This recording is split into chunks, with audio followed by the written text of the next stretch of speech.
Olá, queridos companheiros e queridas companheiras. Este é o canal do Movimento Trabalhista pela Educação, MTPE. É um movimento partidário do PDT, tá? Que luta pela educação pública, gratuita, laica, de qualidade social, de educação integral e em tempo integral, pela valorização dos professores e dos demais trabalhadores da educação. Meu nome é Fabiana Moretti e estou aqui na companhia do Leandro Lopes. Nós somos professores, gestores escolares, membros do Movimento Trabalhista pela Educação Estadual de São Paulo e também membros do Núcleo de Comunicação do Movimento Trabalhista pela Educação Nacional. Hoje nós vamos ter a segunda edição do programa Conversas sobre Educação e Sociedade com o MTPE. E eu e o Leandro seremos os mediadores desta conversa. A proposta deste programa é oportunizar conversas sobre os diversos temas relacionados à educação. E temas que, de alguma forma, tangenciam a educação. A nossa conversa é direcionada não só aos professores e trabalhadores da educação, mas a todas as pessoas que apoiam a luta em defesa da educação pública. Nesta segunda edição do programa Conversa sobre Educação e Sociedade com o MTPE, nós falaremos sobre as consequências da reforma administrativa, a PEC 32. E teremos a honra de receber a professora Helenir Aguiar Schurer, o deputado federal Afonso Antunes da Mota e o professor doutor Rogério Tadeu da Silva. Antes de passar a palavra para a saudação inicial da professora doutora Maria Amélia, que é a presidente nacional do Movimento Trabalhista pela Educação, MTPE, eu gostaria de pedir a vocês que estão nos assistindo agora ou que assistirão esse programa depois, para que se inscrevam no nosso canal, curtam e, se possível, compartilhem este vídeo, para que outras pessoas possam ter acesso a este e aos nossos próximos conteúdos. Então, agora, sem mais delongas, eu passo a palavra para a professora Maria Amélia para sua fala de abertura. Muito obrigada. Bom, é um prazer estar aqui com todos, receber todas essas pessoas e o deputado Afonso Mota, que está lá batalhando por todos nós em defesa da qualidade do serviço público, porque esta PEC vem diretamente influenciar a nossa categoria de servidores do público. Então, é um prazer estar com todos e, por favor, deem um like aí no nosso canal e queremos que todos possam estar atentos a tudo que acontece na educação do Brasil. Obrigada a todos os convidados e agora ouviremos aquilo que nos têm a dizer. Obrigada mais uma vez.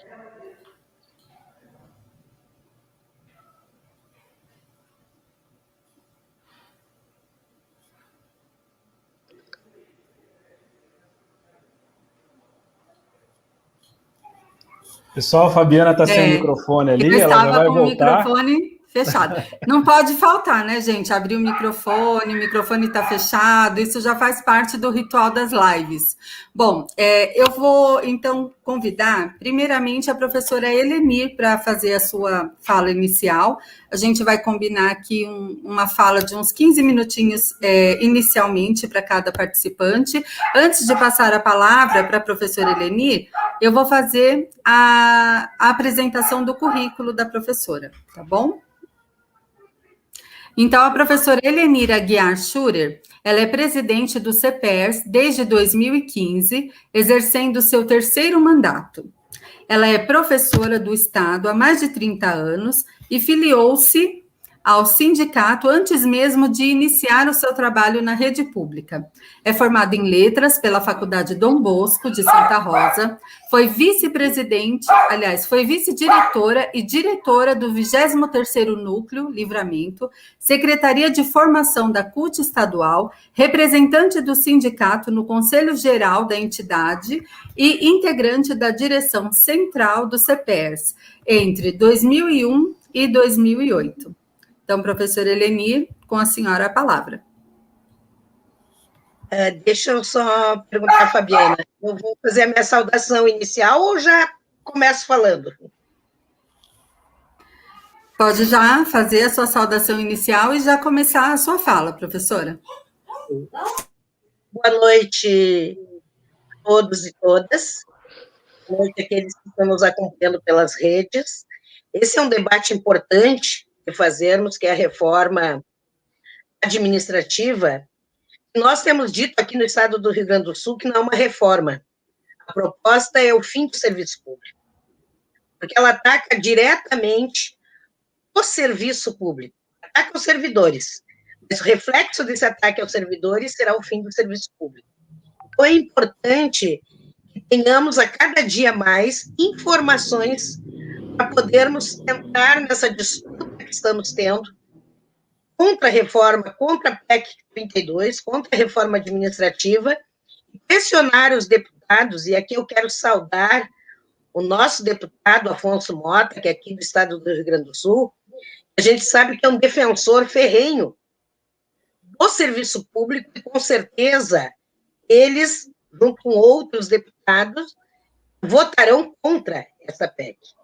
A PEC é tão ruim que a gente sequer pode pensar em apresentar emendas. Ela não se presta sequer para ter emendas, porque tudo é muito ruim. O ataque aos servidores públicos começa pelo fim das carreiras. Mas mentem aqueles que dizem que esta reforma não vai atingir os atuais servidores. Vai atingir, porque em diversos momentos da PEC a gente vê que jogam para novas leis, e vejam bem, não sendo mais PEC, elas precisam de um quórum mínimo para ser aprovada, é muito mais fácil aprovar essas leis que vão regulamentar aquilo que eles estão propondo mexer. A paridade, que tanto custou a nós conquistarmos. E aqui eu quero falar com aqueles que já estão aposentados, que muitas vezes podem dizer, bom, esta reforma não me pega. Pega. Pega porque acaba com a paridade. Aquilo que é tão caro para nós, onde os professores e os funcionários de escola que doaram a sua vida para a educação, depois de aposentado, é uma luta que sempre tivemos de manter a paridade. Quer dizer, cada reajuste que os da ativa tiverem, eles são estendidos para quem está aposentado. Se passar essa PEC, não mais. E a gente sabe, do governo federal, eles têm um pezinho com o aposentado. Aliás, infelizmente, nós temos mais de 530 mil mortos por Covid no estado. Muitos aposentados foram embora. Isto, para aqueles que hoje não cuidam do povo, isso é um alívio na folha. Pode parecer muito duro dizer isto, mas esta é a realidade. E serão os aposentados que serão os maiores prejudicados nesta questão da carreira, de salário e de reconhecimento. Nós temos também que dizer que a PEC abre uma possibilidade de privatização de tudo. E não vamos esquecer que o seu Paulo Guedes, no momento de privatização total no Chile, ele estava lá, dirigindo os projetos para que isso acontecesse. E aqui nós teremos a mesma consequência, porque o Estado abre a possibilidade de entregar aquilo que ele hoje dirige e gerencia para a iniciativa privada, para ONGs. Aqui no estado do Rio Grande do Sul, nós já temos uma lei aprovada de poder entregar para as ONGs serviços públicos. Então, essa PEC cai com uma luva para aqueles que querem um Estado enxuto, um Estado mínimo. Agora a gente tem que perguntar, esse Estado enxuto para quem? E é mínimo para quem? Para o grande capital aqui não é.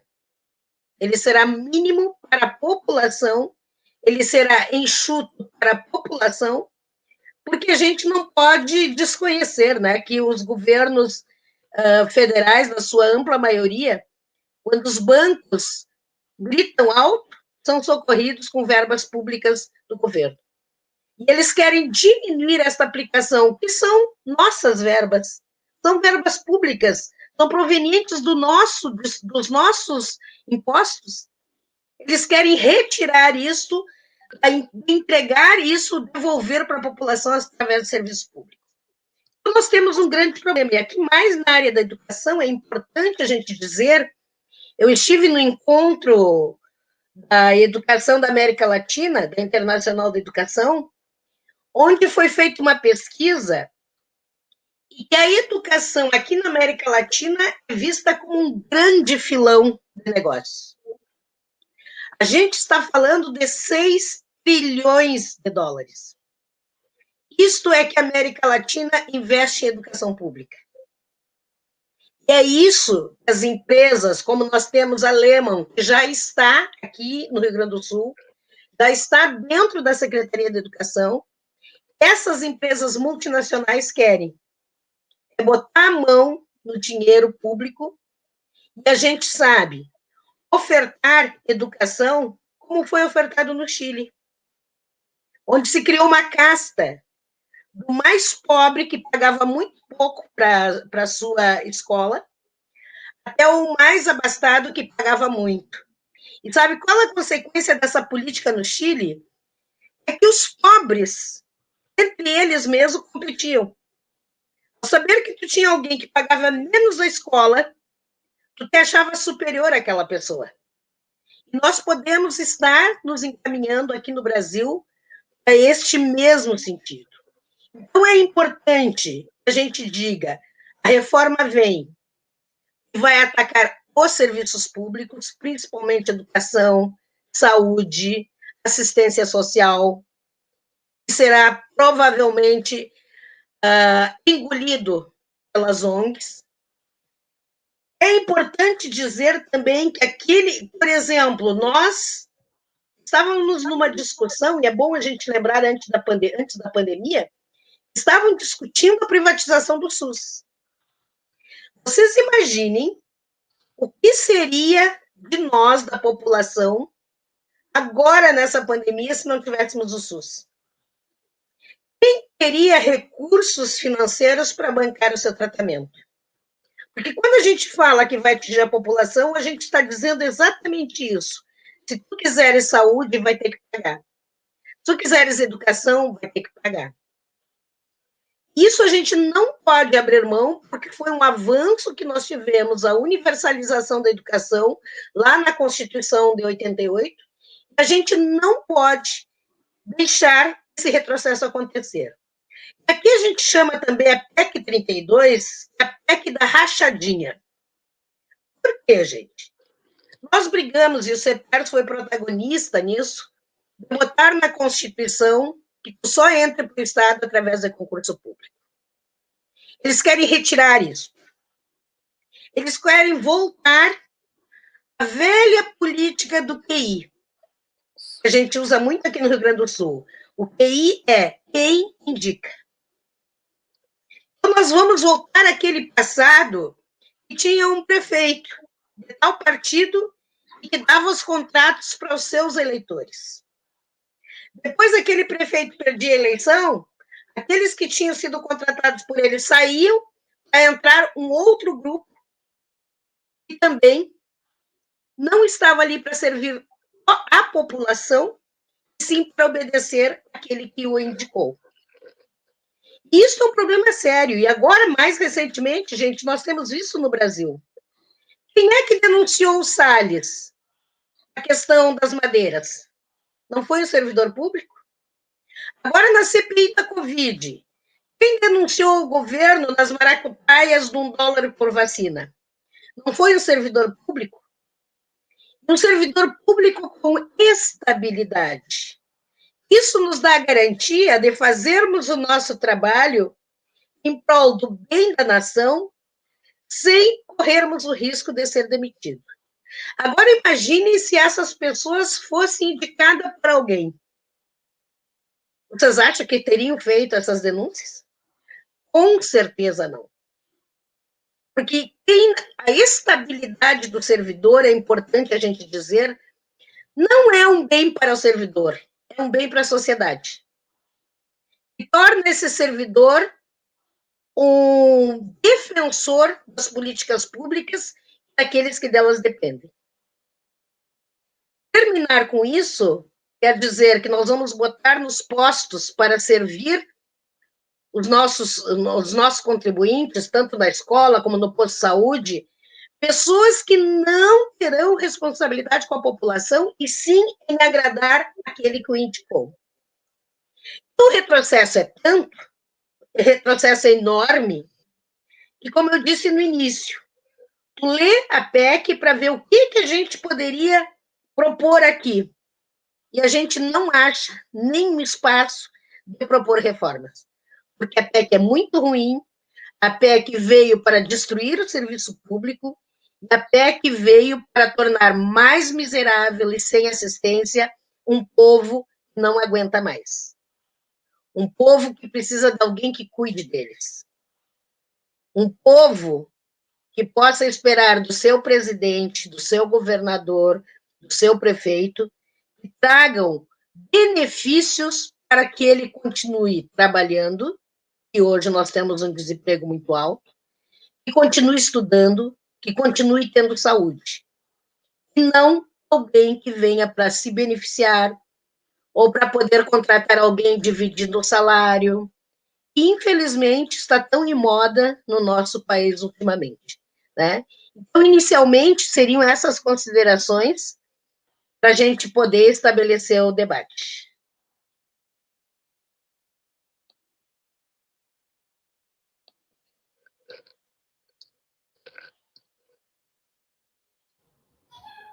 Professora, muito obrigada pela sua reflexão inicial aqui. Realmente a gente vê, né, o quanto essa PEC ela vem para destruir o pouco que a gente tem no Estado brasileiro, né? O pouco de organização que a gente tem. A gente está vendo hoje o quanto os funcionários públicos têm denunciado, né? Por ironia do destino, né? A gente está tendo aí essa CPI da Covid e vendo a bravura dos servidores públicos ao trazerem as denúncias e escancararem os esquemas nos quais eles não participam porque não têm nenhum interesse em participar, né? Isso é o que a nossa sociedade precisa entender. Os funcionários públicos são os defensores da moralidade no serviço público, porque os servidores públicos se pautam pelos princípios, né, da legalidade, da impessoalidade, da imparcialidade, da economicidade, né, e tudo isso que servidores comissionados nem sempre. Claro que a gente não pode generalizar, muitos são trabalhadores que estão aí em busca do seu sustento e da sua família, mas quem realmente defende o Estado é o servidor público, né? E essa PEC, ela está agora nesse momento, e por ironia, né, talvez até para um benefício da nossa sociedade, a gente está vendo essa CPI da Covid mostrando o quanto a gente precisa de servidores públicos concursados, de carreira, sem rabo preso, né, sem medo de perder indicações políticas. A gente vai continuar conversando. Muito obrigada por sua reflexão inicial. Eu vou passar a palavra agora para o deputado Afonso Mota. Antes de passar a palavra para ele, eu vou também fazer aqui a apresentação do deputado, que é um deputado com um grande destaque, uma grande relevância, uma grande participação no Rio Grande do Sul. Então, o Afonso Mota, o deputado federal Afonso Antunes da Mota. Afonso Mota foi secretário de Estado do Gabinete dos Prefeitos até dezembro de 2013 e atualmente, em seu segundo mandato, como deputado federal pelo PDT, ocupa a presidência da Comissão de Trabalho, Administração e Serviço Público e da Frente Parlamentar da Indústria Química. Já foi líder da bancada do seu partido na Câmara Federal e é apontado como um dos 100 parlamentares mais influentes do Congresso Nacional.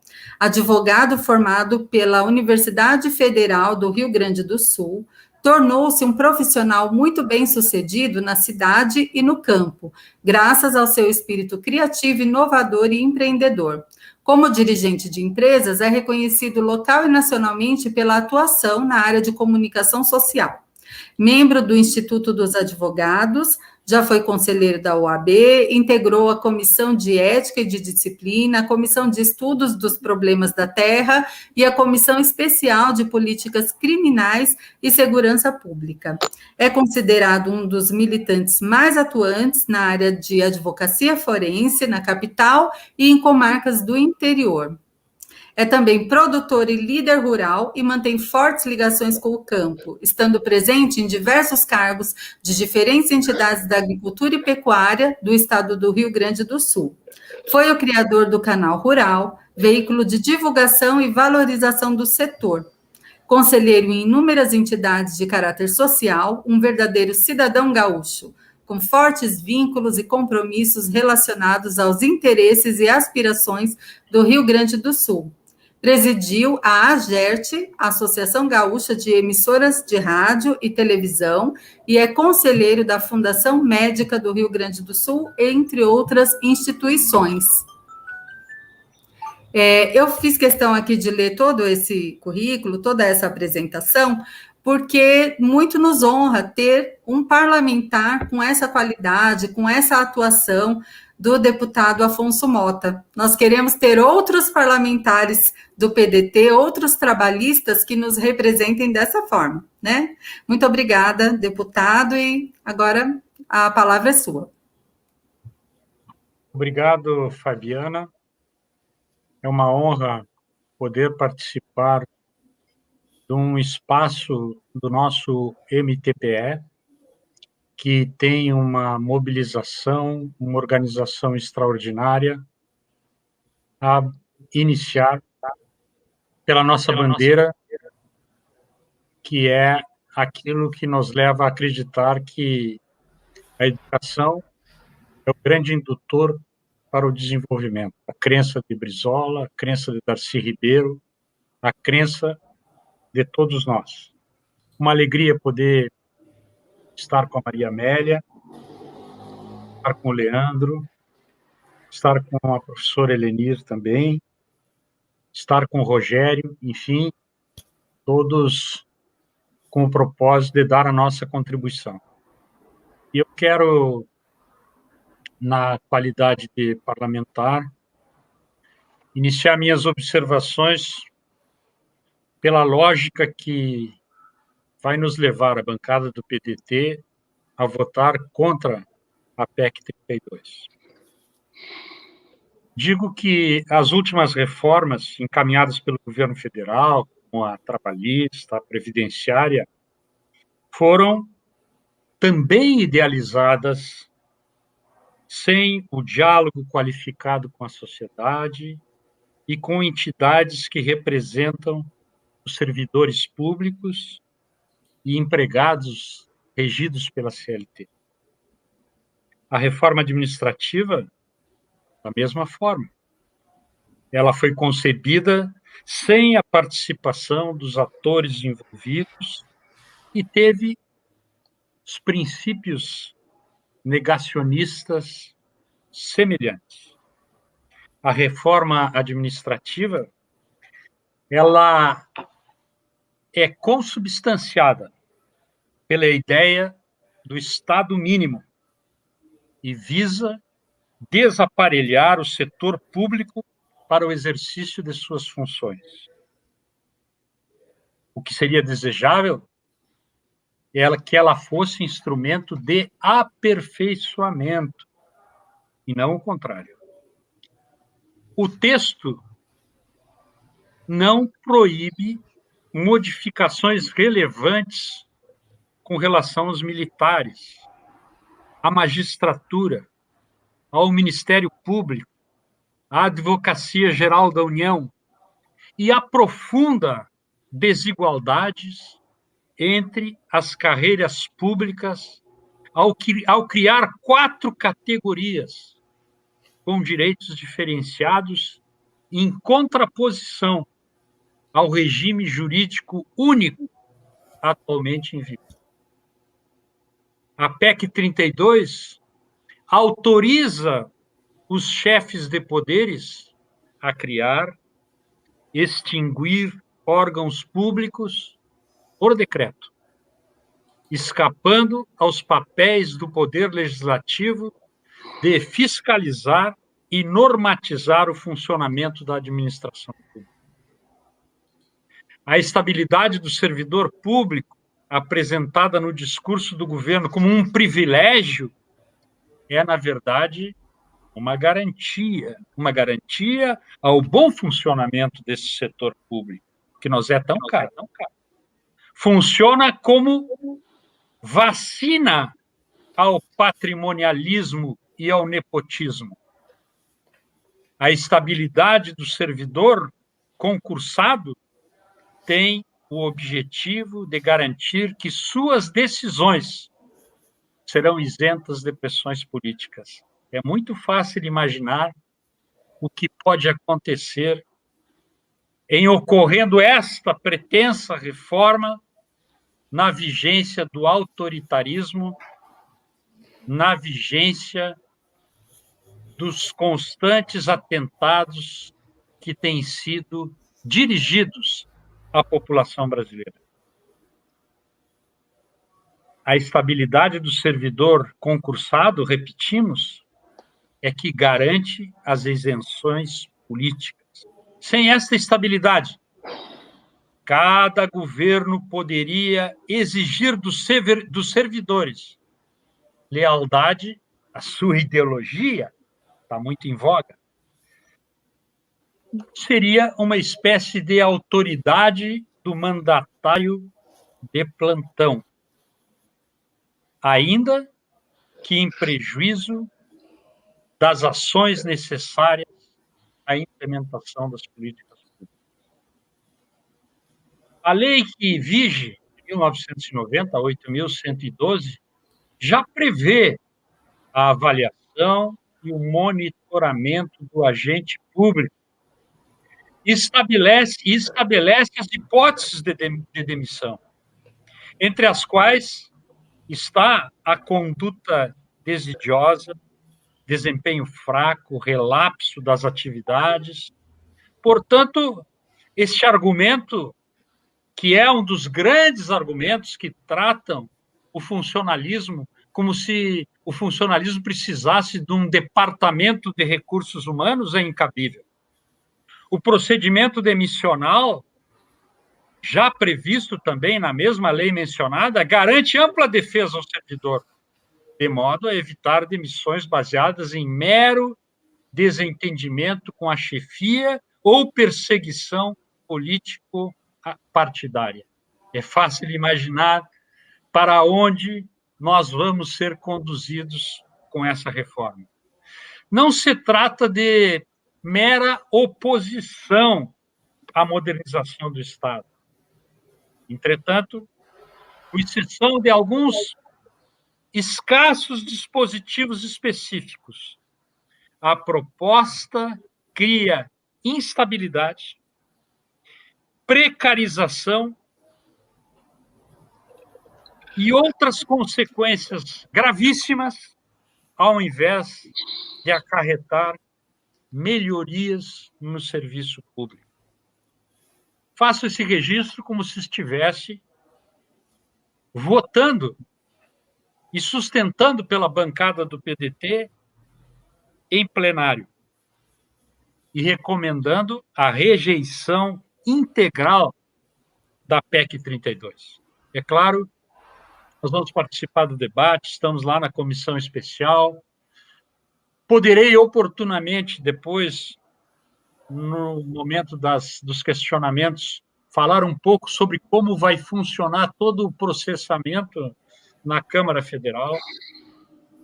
E, claro, nós vamos trabalhar muito para recuperar o que for possível, para constituir o que for possível.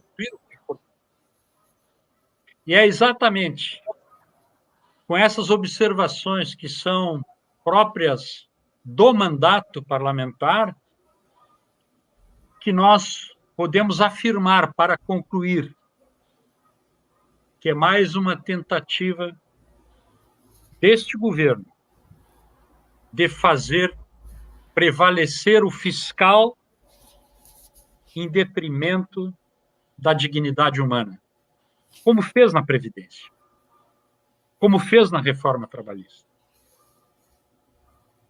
Querem terminar, do ponto de vista político, com aquilo que é essencial e é muito caro para a educação brasileira.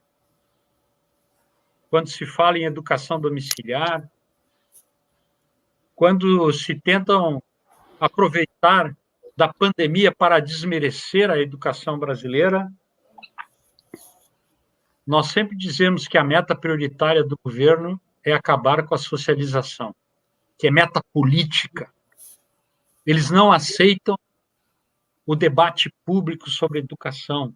Eles não aceitam o nosso princípio, o nosso conceito, que a educação dignifica, que a educação gera oportunidades iguais, que a educação é o grande indutor para as possibilidades de desenvolvimento do nosso país.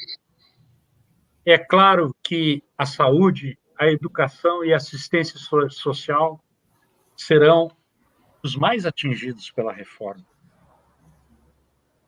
É claro que quando se pretende constituir um Estado mínimo,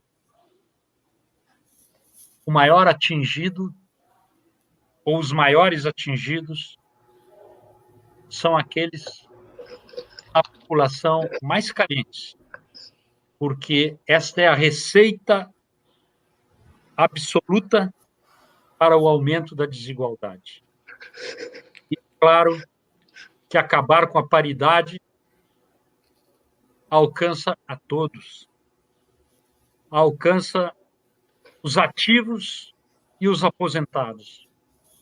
Como já foi bem dito pela professora Helenir, este governo desmerece a vida humana, desmerece o trabalho, desmerece os aposentados brasileiros. Ela, sem dúvida nenhuma, na síntese, ataca os servidores e ataca o serviço público. Muito obrigado, fico à disposição para o bom debate. Muito obrigado, deputado Afonso Mota. Para quem está assistindo a nossa live aí, pessoal, o debate, eu acho que está um debate maravilhoso aí, a gente entendendo um pouquinho sobre o que seria essa PEC 32. Tá? Para quem quiser deixar alguma pergunta aí antes da gente passar para o próximo participante, já quiser ir colocando lá nos comentários, depois no finalzinho a gente vai voltar, vai fazer as perguntas aí para os nossos participantes, até porque eles têm muita coisa aí para trazer para a gente ainda. Temos muitas dúvidas aí para poder estar tirando aí com eles alguns esclarecimentos. Então, aproveita aí a oportunidade, vai mandando aí para a gente aí, que a gente já vai registrando e no finalzinho a gente volta para fazer essas perguntas. Então, agora eu vou fazer a apresentação do professor doutor Rogério Tadeu da Silva, que é o nosso último convidado aqui, que vai fazer a sua fala. Então, o professor Rogério é técnico em processamento de dados pela ex-ETFSP, atual Instituto Federal de São Paulo. Doutor em 2016, mestre em 2004 e bacharel em 99 em administração pela FEA-USP. Representante institucional voluntário desde 2017 do Conselho Regional de Administração de São Paulo. Tem experiência profissional nas áreas de administração de recursos humanos e desenvolvimento de soluções tecnológicas para processos organizacionais. Coordenador de cursos e professor do bacharelado em administração do Instituto Federal de São Paulo, no campus São Roque. Coordena grupos de estudos no IFESP sobre governança da administração pública municipal e sobre soluções emergentes em tecnologia da informação e comunicação. Este último em parceria com a FATEC São Roque. Líder do grupo de pesquisa Estudos Integrados em Administração de Recursos Humanos, cadastrado no CNPq. Membro associado da ANPAD e também é vice-presidente do MTPE São Paulo. É isso. Rogério, com você a palavra. Boa noite a todos e a todas. É uma imensa honra poder fazer parte desse debate. Então, quero cumprimentar aqui a professora Maria Amélia, a professora Fabiana, o professor Leandro, que estão aí muito empenhados em viabilizar esse tipo de debate, em proporcionar essa experiência para todos nós, professores, principalmente para alavancar o movimento trabalhista pela educação. Quero também aqui cumprimentar o nosso nobre deputado federal, Afonso, a professora Eleni, cujos currículos já dizem muito daquilo que eles representam para todos nós aqui. E ainda, nessa minha saudação inicial a todos que estão assistindo e aqueles que ainda virão a assistir, eu quero lembrar que hoje, 12 de julho, é aniversário de Anísio Teixeira, né? Se estivesse vivo, ele estaria completando 121 anos. Né? Alguém que lutou justamente para que a educação ela fosse transformadora e que ela não sujeitasse o povo brasileiro à ignorância e nem à miséria. Bom, depois das falas, né, tão contundentes aí dos outros convidados, eu vou tentar aqui chamar a atenção para alguns pontos que têm me incomodado bastante em relação à PEC 32, tá? Bom, o deputado já fez uma explanação nesse sentido, né? Por que uma PEC? Por que um projeto de emenda constitucional se hoje nós já temos uma legislação que nos garante todos os mecanismos para evitar a desídia, para evitar a prevaricação? Então, soa absurdo, né, fazer uma emenda constitucional para algo que já existe. Quando se lê a justificativa do projeto da emenda constitucional, né, essa justificativa gira muito em torno, né, de dar agilidade, de garantir, né, a fluidez dos processos e de evitar, né, esse tipo de comportamento, né, que é tido como indesejável. Mas o servidor público, né, primeiro, ele precisa ser tratado com respeito. Né, ele não é um desonesto que ingressou, né, na carreira pública. Para ingressar na carreira pública, as etapas são muito longas. Você tem um concurso público, você tem o estágio probatório. Então, soa absurdo, né, você ter essa justificativa e ainda para uma emenda constitucional. Não haveria necessidade. Né. Há necessidade, sim, de lei, né, complementar para regulamentar algumas coisas, principalmente a parte de desempenho, né, de avaliação de desempenho. Já está previsto isso na Constituição e isso talvez fosse, de fato, algo importante a ser feito. Mas colocar uma emenda para se reforçar coisas que já existem não se justifica, como o próprio deputado já nos apresentou. E aqui eu chamo a atenção para dois aspectos que, para mim, são muito preocupantes, e aqui eu trago alguma coisa diferente, né, para não ficar repetindo aquilo que já foi dito pelos que me antecederam. Primeiro, ele traz um tal de princípio da imparcialidade. Bom, para nós, né, que já ouvimos muito aquela história da escola sem partido, quando se lê o princípio da imparcialidade nessa PEC, isso soa muito estranho. O que é ser imparcial? O que significa esse princípio da imparcialidade? E o quanto que, tornando constitucional, né, um princípio denominado de imparcial, de imparcialidade, o quanto que isso pode prejudicar, de fato, que haja pluralidade. A imparcialidade, muitas vezes, ela é uma fala que omite uma intenção muito perigosa no serviço público, né, que é tentar evitar a pluralidade. Nós precisamos de um serviço público plural, diverso, né, até porque a imparcialidade é muito difícil. Para falar a verdade, eu costumo dizer, quando me perguntam sobre isso, é praticamente impossível ser imparcial. Você tem que ter alguma posição, né? Então, como resolver o problema da parcialidade? Pela pluralidade. Você tem que ter um grupo diverso. E é isso que tem que ser favorecido no serviço público também. E uma outra coisa que me chama a atenção e me preocupa muito é um tal de princípio da inovação. Primeiro que inovação não é princípio, né? Por essência, Inovação, na verdade, é alguma coisa que nós desejamos, mas não necessariamente se trata de um princípio no qual deve se fundamentar o serviço público. Há coisas que é melhor que não se inove, né? Há coisas que nós precisamos preservar, como, por exemplo, as conquistas que nós tivemos, né? Tanto a professora Helenina, em sua fala, quanto o deputado Afonso, colocaram muito claramente isso. Nós já temos uma série de coisas que são maravilhosas na nossa legislação.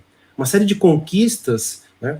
As conquistas trabalhistas, previdenciárias, né? O fim do patrimonialismo, isso já é maravilhoso. Nós não temos que inovar nisso. Nós temos que preservar isso. Então, quando se coloca lá o princípio da inovação, isso soa muito estranho. O que significa esse princípio? E, repito, não faz o menor sentido ter esse tipo de princípio. Né? Uma outra coisa que nós também precisamos observar, né, quando a gente vai lendo ali a PEC, é que claramente, né, a professora Helenir destacou bastante isso, há uma entrega do patrimônio público.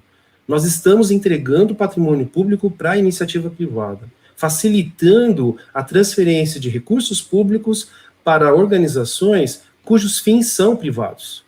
E aqui, né, como colocado também, muito bem colocado pelo deputado Afonso, nós corremos o risco de retornar ao patrimonialismo e começar a ter uma confusão daquilo que pertence ao povo e daquilo que passa a ser tomado do povo para pertencer a particulares. É muito preocupante. Uma outra situação que também preocupa quando você lê, né, a PEC é que se dá poderes aos chefes, né, dos poderes. Então, o chefe do Poder Executivo, e aí em todas as esferas, na federal, estadual, municipal, ao chefe do Poder Legislativo, ao chefe do Poder Judiciário, poderes quase moderadores. A gente está resgatando lá o quarto poder, né, da primeira Constituição brasileira, da época do Império. Então, eles poderão alterar, né, a estrutura da administração pública com um simples decreto. Eles vão lá, faz o decreto e acabou, e muda toda a estrutura.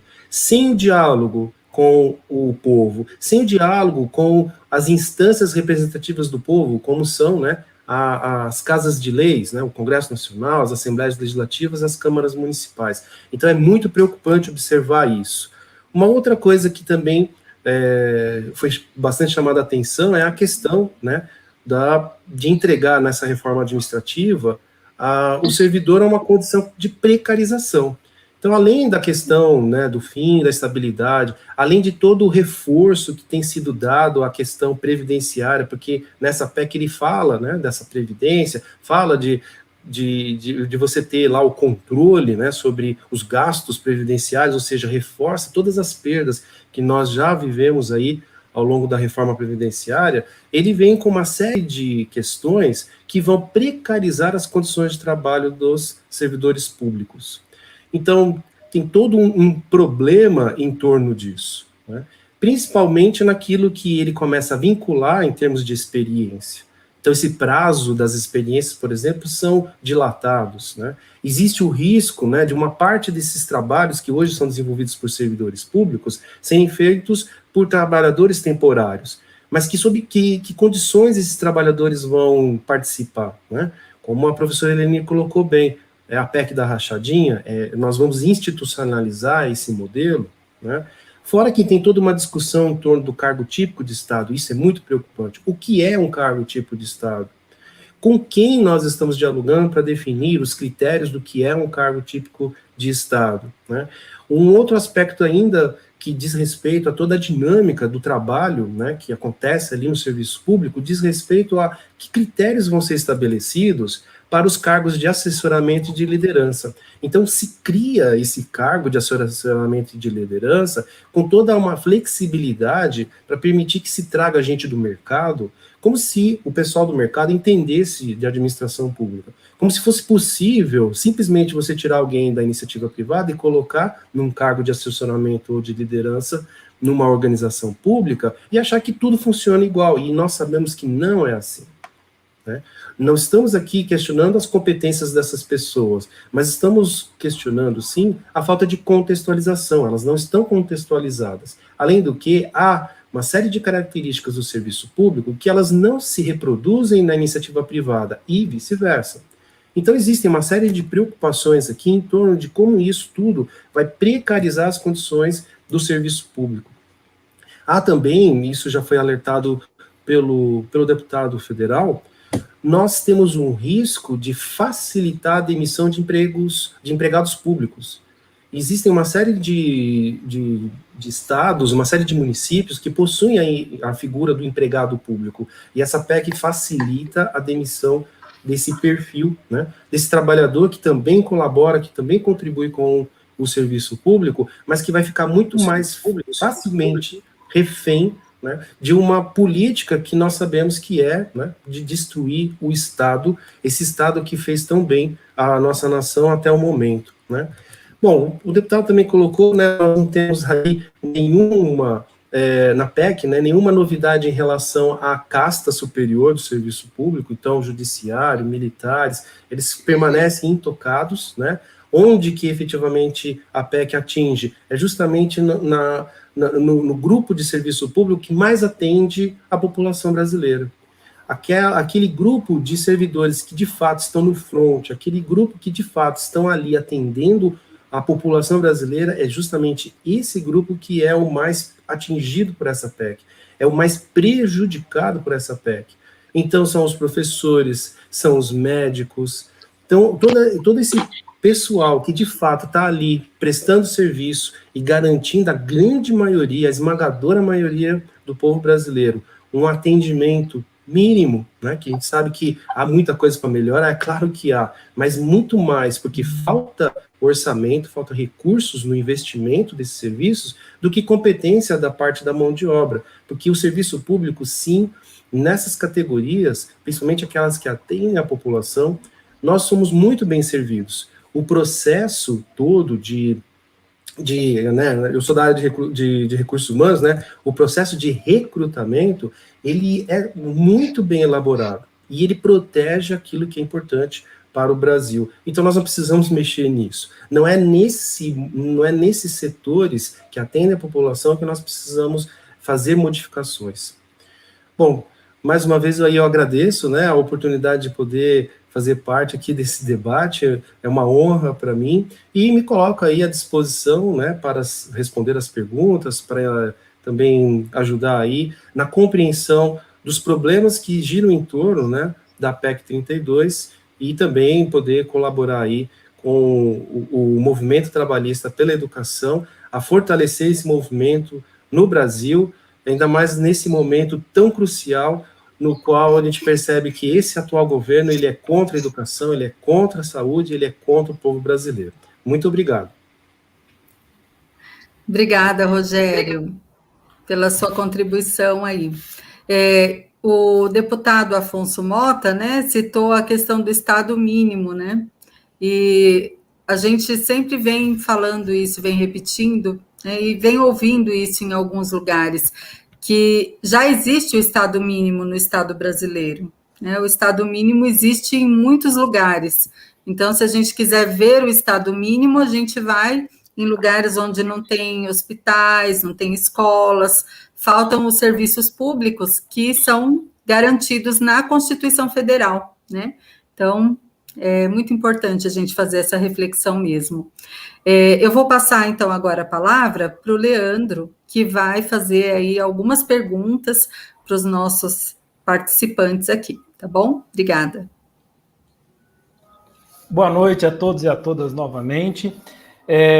Acho que o debate está bastante interessante, né? Vamos tentar tornar ele um pouquinho mais interessante, fazendo aí algumas perguntas aos nossos participantes, né, para que a gente possa, né, tirar bastante dúvidas aí sobre o que seria essa PEC e tudo que está acontecendo, né?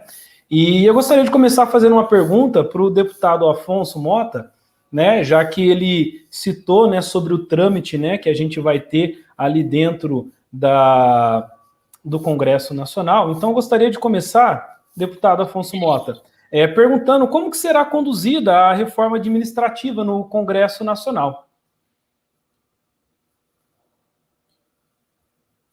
Eu acho que o deputado está sem o áudio ali. Deputado? Bom, eu acho que o deputado está ali sem conseguir a conexão dele. Então, eu vou passar para outra pergunta. Agora eu vou fazer, então, para a Helenir, pode ser? Helenir, a gente gostaria de saber, né, se mais algumas dúvidas, né, para que o pessoal possa entender um pouquinho sobre o cenário brasileiro, né, se o Brasil ele tem um número alto aí de servidores, né, de servidores públicos, e essa questão, né, se esse serviço público que nós temos, né, se ele realmente está inchado, como é muito dito e muito vendido, se nós temos muitos servidores, como é que está esse cenário hoje no Brasil? Bom, tem os mitos que se criam, né? Porque quando tu quer aprovar um projeto como este, que vai instituir realmente o Estado mínimo para toda a população, cria mitos. Um dos mitos que se criou é que o Estado é pesado porque tem muito servidor público. Olha, se nós fizermos uma pesquisa rápida no Google, a gente vai ver que o Brasil não é um país que tem mais servidores públicos. Nós temos diversos países, inclusive países mais pobres que o Brasil, que tem mais servidor público do que aqui no Brasil. Os servidores públicos federais têm um percentual menor que o estadual, mas o maior número de servidores que temos são os municipais. Né? Temos mais de 6 mil servidores municipais nos nossos municípios.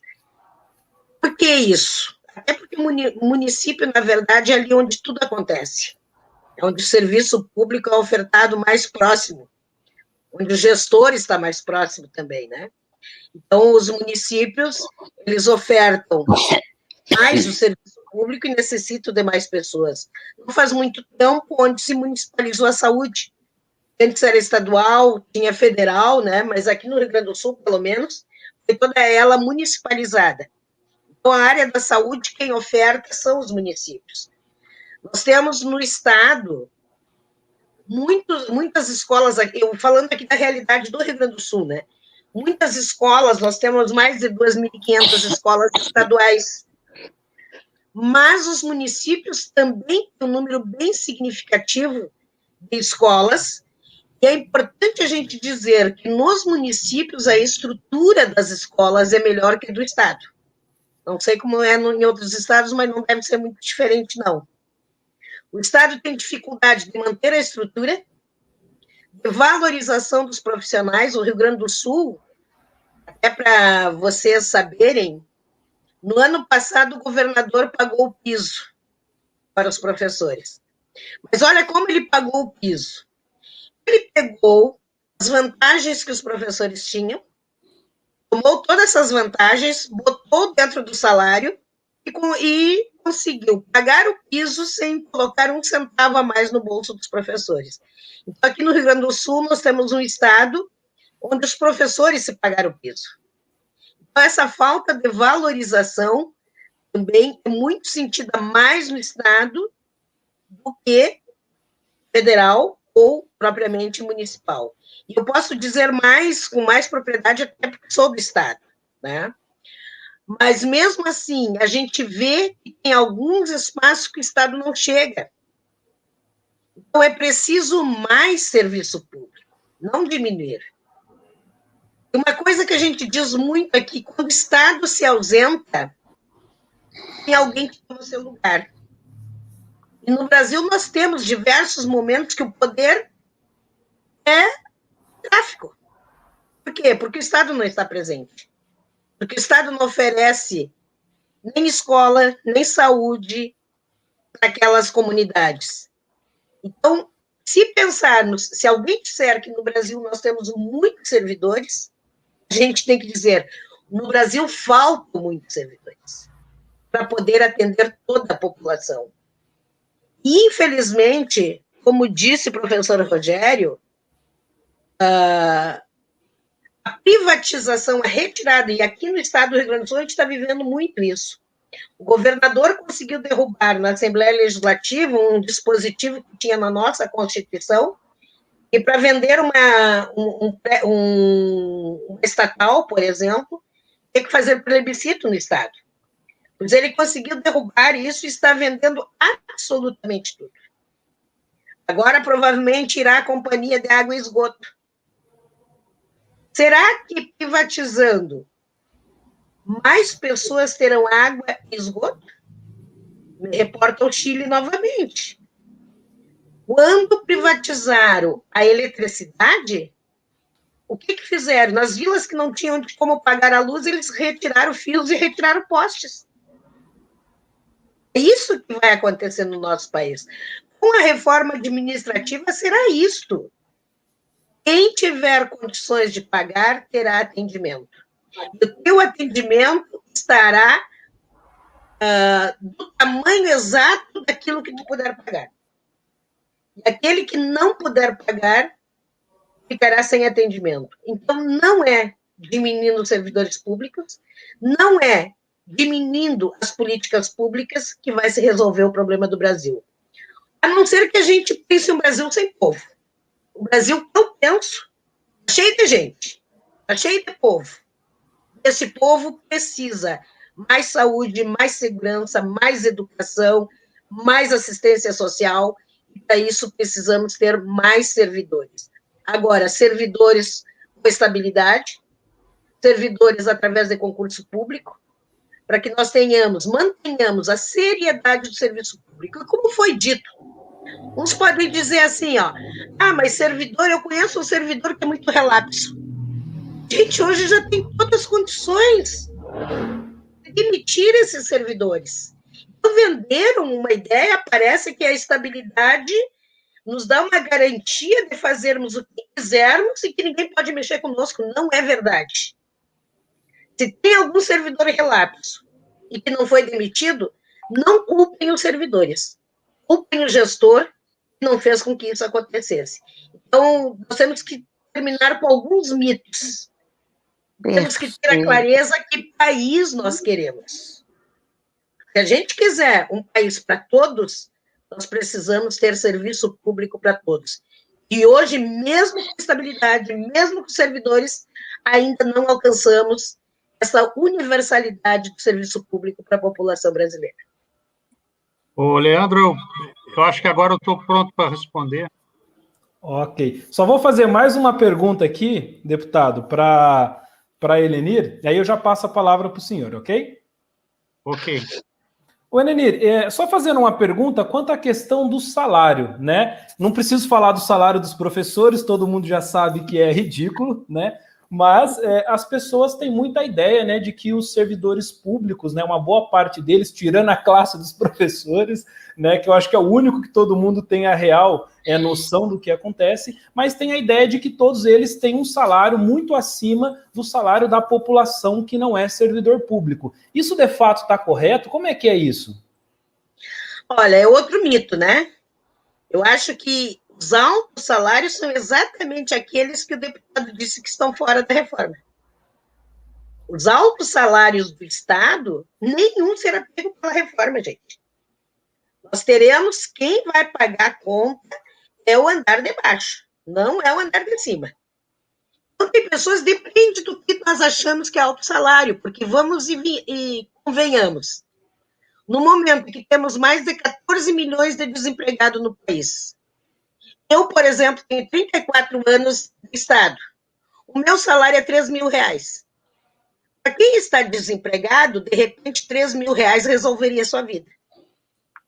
Agora, eu tive que fazer uma faculdade, eu tive que fazer uma pós-graduação, eu tive que me aperfeiçoar, fazer um concurso público, assumir esse vínculo com o Estado. Há 33 anos, 34 anos estou fazendo este ano, e conseguir somar tudo isso, tá, em R$3.000 líquidos que eu recebo, tá? Para muitos, como eu te disse, isso pode parecer um baita salário. Mas a gente pode ver, aqui no Rio Grande do Sul, mesmo aqui em Porto Alegre, onde eu moro, hoje, se tu for fazer faxina, consegue arrecadar bem mais do que eu ganho. Daí tu não precisa ter nenhum tipo de preparação, tu não precisa fazer faculdade, tu não precisa investir nos teus estudos para poder desenvolver esse trabalho. Então, a média salarial do andar de baixo não é alta. Não é um salário alto. Tá? Alguns dá para viver, outros dá para sobreviver. Agora, o que nos indigna é que estão mexendo só com a parte de baixo. Se a gente ver o custo que deu as Forças Armadas para nosso país na questão da Previdência, o que aconteceu? Não mexeram. Ao contrário, deram mais um plus. Então, o deputado deve saber, né, nós temos, por exemplo, um teto no Brasil. Tu não pode ganhar mais de 39 mil, é isso, né, deputado? Só que a gente vê juiz ganhando 200 mil. Nós vemos pessoas ganhando 180 mil.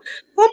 Ah, mas Deus, penduricalhos. Então, para o andar de cima, que está sobrecarregado de penduricalhos, que poderia contribuir muito a sanar as dívidas do Estado, esses não estão na conta, esses estão livres. Então, eu posso dizer para vocês, os servidores públicos não têm um salário que os façam enriquecer. Não tem servidor público que enriqueceu só com o seu salário. Alguns são mais valorizados. E como tu disseste, professor não precisa nem dizer para o povo brasileiro. Né? Professor, que é a profissão que forma todas as outras, é o mais desrespeitado e desvalorizado do nosso país. Só para dar uma informação, porque o nosso governador aqui quer ser presidente do Brasil. Né? Nós aqui no Rio Grande do Sul estamos há 7 anos sem reajuste. Reajuste zero. E sofrendo todos os projetos de desmonte da nossa carreira, de desmonte do nosso salário, do nosso poder aquisitivo. O último aumento que tivemos foi em novembro de 2014, e hoje já estamos com 44,18% de perda salarial. Então, hoje nós compramos a metade do que nós comprávamos lá em 2014. E talvez até menos, né? Porque a inflação é uma, mas quando a gente vai comprar carne, vai comprar arroz, vai comprar azeite, a gente vê que a inflação é 5%, mas esses produtos aumentaram 80%. Então, a inflação real, aquela que a gente vive no supermercado, a gente sabe que ela é muito maior e corrói muito mais o nosso salário. Não sei se te respondi.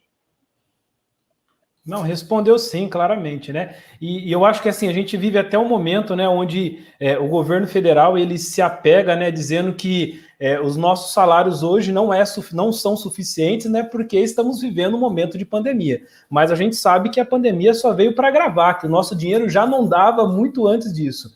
E em relação aos professores, né, eu me assusto muito quando eu vejo professores. Eu vou dar um exemplo da minha área, né, que eu sou professor de química, onde a gente se forma como químico, vai lá, faz graduação, faz mestrado, faz doutorado, e a gente entra para a carreira de professor como opção, e o nosso salário ele não chega, né, no Estado nem a ser a base de um salário de químico recém-formado, né? O que é vergonhoso, o que desestimula muitos, né, da área a poder ir, poder atuar, né? E isso eu acho que acaba resultando, né, nessa falta toda, às vezes, que a gente tem de professores, muitas vezes até qualificados, muito que têm um interesse, né? Hoje nossos jovens não têm interesse de ir fazer uma formação, fazer as licenciaturas, né? Porque não querem ser professores, muito estimulado pela essa questão do baixíssimo salário que nós temos. Por isso que eu falo que hoje quem vai para a carreira de professor é guerreiro, gosta muito mesmo, né? Porque se fosse para qualquer outro lado ganharia muito mais, né?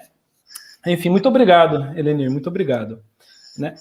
Passar agora para o deputado Afonso, né, que tinha começado as perguntas com ele. Deputado, a gente gostaria de saber, né, porque o senhor citou, né, em uma das suas falas, sobre a questão de como vai tramitar, né, a questão da reforma no Congresso Nacional. Gostaria que o senhor falasse um pouquinho sobre isso para a gente. Perfeitamente. Nós estamos com o projeto tramitando numa comissão especial designada seu funcionamento, claro, por todas as bancadas, formada por todas as bancadas, mas designada pelo presidente da Câmara. Nessa comissão especial, nós vamos ter a oportunidade da apresentação de emendas. Essas emendas estão em prazo final. Houve um acordo com relação entre governo e oposição para que essas emendas obtivessem o número necessário de assinaturas. São necessárias assinaturas para que essas emendas possam tramitar. Posteriormente, na comissão especial será apresentado um parecer. Esse parecer será votado por esta comissão especial e irá para plenário. Como minoritário e integrante da oposição, nós queremos que um conjunto de propostas, por exemplo, as propostas inclusivas, que possam alcançar uma representação maior de categorias, de carreiras do Estado, elas sejam acolhidas e admitidas. Já será um passo menos ruim, eu diria assim. Posteriormente, aprovado o parecer, repito, irá a plenário. Em plenário, também teremos a apresentação do parecer, discussão e votação em primeiro turno. Posteriormente, apreciação em segundo turno. Se aprovada em primeiro e segundo turno, a matéria vai ao Senado Federal, também com a designação de relator, discussão, votação em primeiro turno, votação em segundo turno, e a matéria será remetida para a sanção. Mas muito mais do que isso, eu queria aproveitar, Leandro, para registrar aquilo que eu acho que é fundamental na compreensão do funcionamento da PEC. É que só tem uma articulação que pode fazer a diferença. Claro que conta muito o discurso, contam muitos argumentos, a mobilização social, ela está sendo feita, ela está chegando lá na Câmara Federal, mas, atualmente, o governo, juntamente com o Centrão, ele é avassalador. Se nós formos bem, nós vamos ter a possibilidade de conquistar em torno de 160, 170 votos. Não mais do que isso. Portanto, é uma derrota certa. Qual a ação que pode fazer a diferença? Ou para amenizar o resultado, ou para conseguir a inclusão de uma alteração substancial, é o contato em todo o Brasil, principalmente pelas diferentes regiões, com os parlamentares. Os movimentos, a representação dos educadores, ter o diagnóstico da composição da comissão especial e fazer o contato com todos os parlamentares, quando muito, para constrangê-lo, porque aqueles que vão votar contrário, a gente já sabe. Não precisa fazer o contato com o deputado Afonso Mota, com a maioria da bancada do PDT, com a maioria das bancadas de oposição. Mas tem que fazer o contato com aqueles que têm pseudo-compromisso com o funcionalismo público. Muitos são funcionários públicos, os parlamentares, muitos são funcionários públicos. No momento que tiver, por exemplo, a inclusão de ampliação, quantos militares, quantos integrantes da segurança pública são parlamentares? Quantos funcionários públicos são parlamentares? Se ficar como está, tudo bem, mas o relator já afirmou que vai dar amplitude à apreciação do projeto. Portanto, é fundamental, pelo menos o constrangimento. Pelo menos o constrangimento. A gente tem tido uma experiência mais recente na Câmara, que é a experiência de contar voto a voto. Menos discurso e mais voto a voto. contato com os parlamentares, pressão com os parlamentares, presença das categorias, das representações lá na Câmara Federal, depois no Senado, procurando criar um ambiente que dificulte essa patrola geral que hoje tem o governo, com votos do Centrão e com votos do próprio governo. Senão, é derrota na certa. Não temos possibilidade de enfrentá-lo. O que está posto é que agora nós vamos ter um recesso, a partir do dia 17. Vamos paralisar as atividades até a semana de 2 de agosto, e que esse assunto estaria entre as primeiras pautas de agosto, já vindo da comissão especial com a decisão. Eu acho que vai demorar um pouco mais, mas eu acredito que a lógica, se tem uma reforma que está sendo preparada para ser apreciada antes do processo eleitoral de 2022, é a reforma administrativa. As outras reformas estão mais distantes. Não é impossível que uma proposta de reforma tributária fatiada, como a que está apresentando, se houver acordo, porque aí o furo é mais embaixo, como a gente diz, são os grandes interesses, como dizia o Brizola, que estão em jogo, é possível que também ainda possa ser apreciado. Mas imaginem alterar a Constituição em 2 turnos na Câmara, alterar a Constituição em 2 turnos no Senado, ela só acontece via patrolamento geral, que é o que vem acontecendo em algumas matérias em apreciação na Câmara. Era isso mesmo. Perfeito, perfeito, deputado. A professora Maria Amélia gostaria de fazer uma pergunta. Professora, pode fazer, fica à vontade. Pois sim.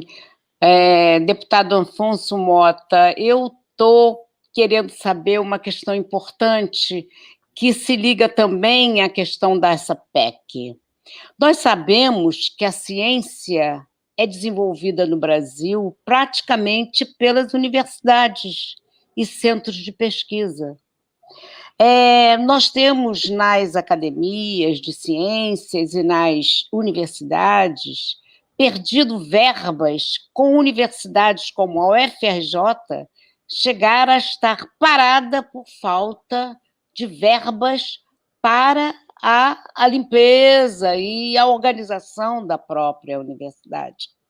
Nós vemos nos centros de pesquisa animais e vegetais morrendo depois de serem coletados e nessas pesquisas, para determinadas pesquisas. As pesquisas da área de saúde, onde hoje nós poderíamos ter a vacina sem precisarmos estar comprando fora, também depende da ciência.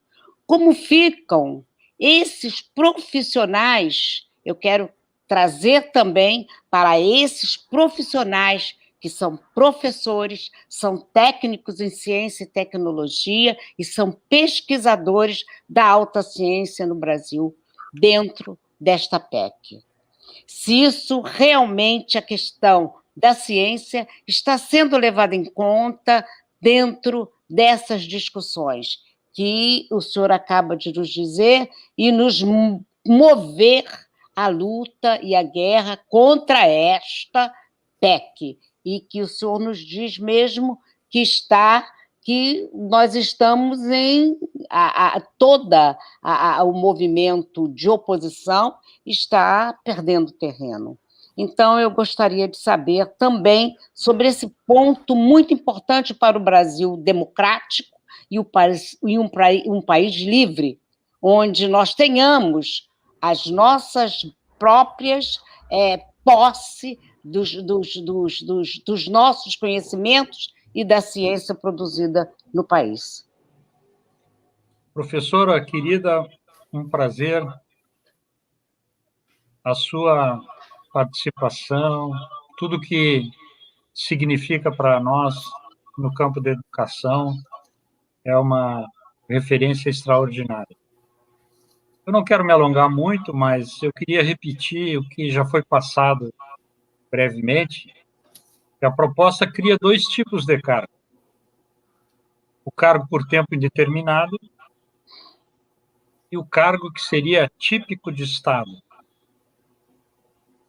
O cargo por prazo indeterminado, teoricamente,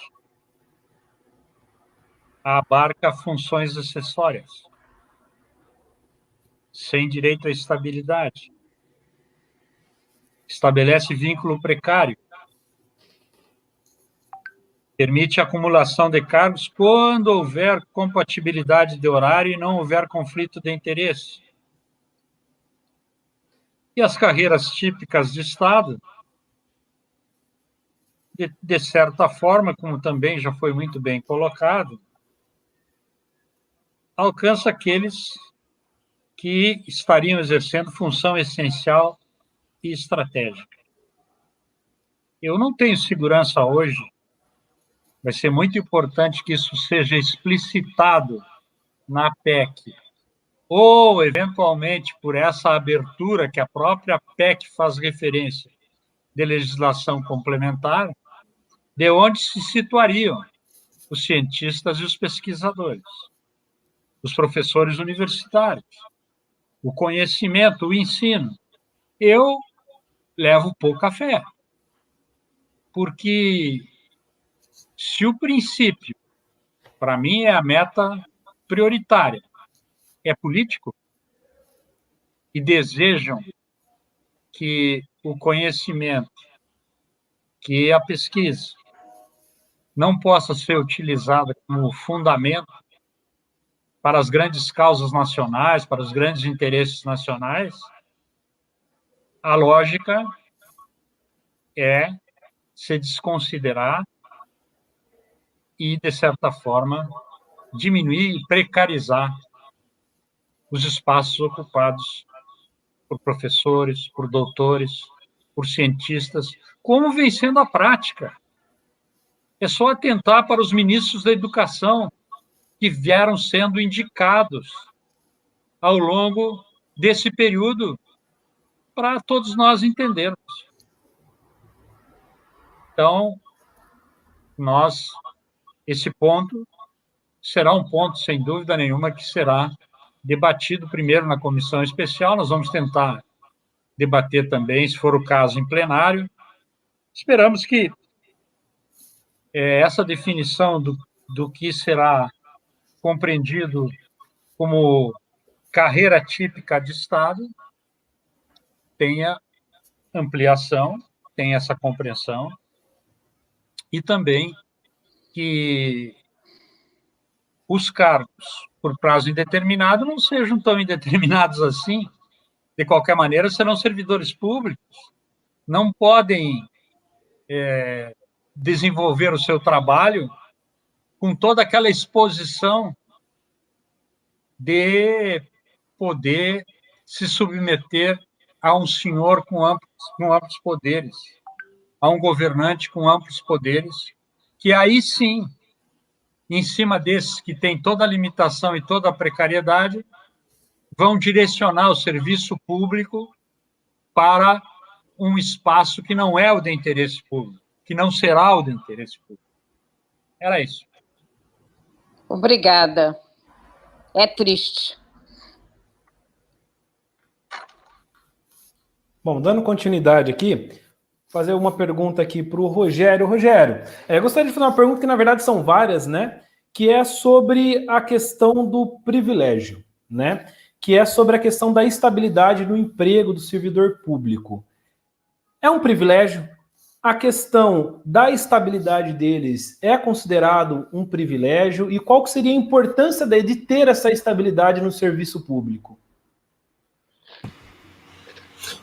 Obrigado pela pergunta, Leandro. Vamos lá. Quando se fala de estabilidade, né, infelizmente se criou uma narrativa, aliás, a narrativa é essa que está presente também nas justificativas dessa PEC, de que os servidores públicos, eles fazem parte de uma casta muito privilegiada, muito nobre, muito especial, mas como acredito que todos estejam aí ouvindo, estão percebendo, existe, sim, claro, a gente não nega, existe uma casta privilegiada, mas ela não está sendo atingida por essa PEC. o grupo de servidores que está sendo atingido não faz parte de uma casta, né? Faz parte exatamente daquela parte de trabalhadores, então somos todos trabalhadores, né? Estamos a serviço das pessoas, e quando, né, nos propiciam alguns direitos, dentre os quais a estabilidade, isso não se trata de um privilégio, mas se trata de condição de trabalho. Nós estamos recebendo, na verdade, uma condição de trabalho. Então, a estabilidade, ela não garante a nós plenos poderes, né? A professora Helenir falou exatamente sobre isso. Nós não somos o dono, né, do Estado, não somos o dono daquele governo, não somos dono daquele órgão público, nós não estamos ali com uma autorização, né, um cheque em branco, uma autorização para fazer qualquer coisa. Ao contrário, né, nós temos uma legislação que deve ser cumprida. Nós, como todos os servidores públicos de qualquer esfera, todos temos que zelar por essa legislação. E a estabilidade é uma condição de atração. É uma espécie, para fazer uma analogia com a iniciativa privada, seria como um benefício para tentar atrair as melhores pessoas, né, as pessoas mais competentes para ocupar aquele espaço.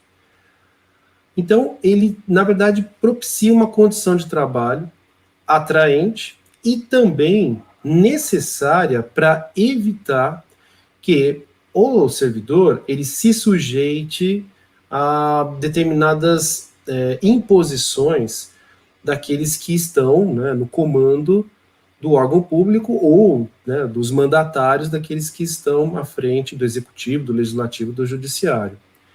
Porque nesse sentido, né, não fosse a estabilidade, os médicos não poderiam se negar, por exemplo, a prescrever lá uma receita que não ia resolver o problema do coronavírus, não ia curar as pessoas, né, da Covid-19.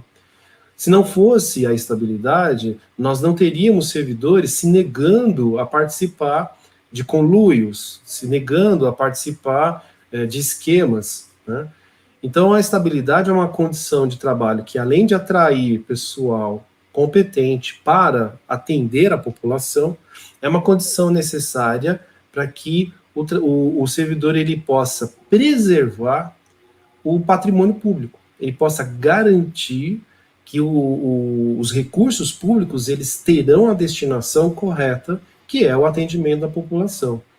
Então, falar que estabilidade é privilégio é, infelizmente, né, uma forma, como eu vou até me apropriar aí da fala da professora Helenir, é um mito, né? Cria-se um mito, né, um mito horrível, né? A gente está vendo aí, alguns dizem que tem um mito na presidência, a gente está vendo o que está acontecendo. Esses mitos, eles precisam cair por terra, todos eles. Nós não podemos mais acreditar em mitos, nós precisamos observar a realidade das coisas. E a estabilidade permite, então, ao servidor que ele possa cumprir o dever dele, independentemente das posições ideológicas, das condutas, né, dos dirigentes que são indicados, né, que ocupam cargos de confiança, independentemente da vontade dos mandatários.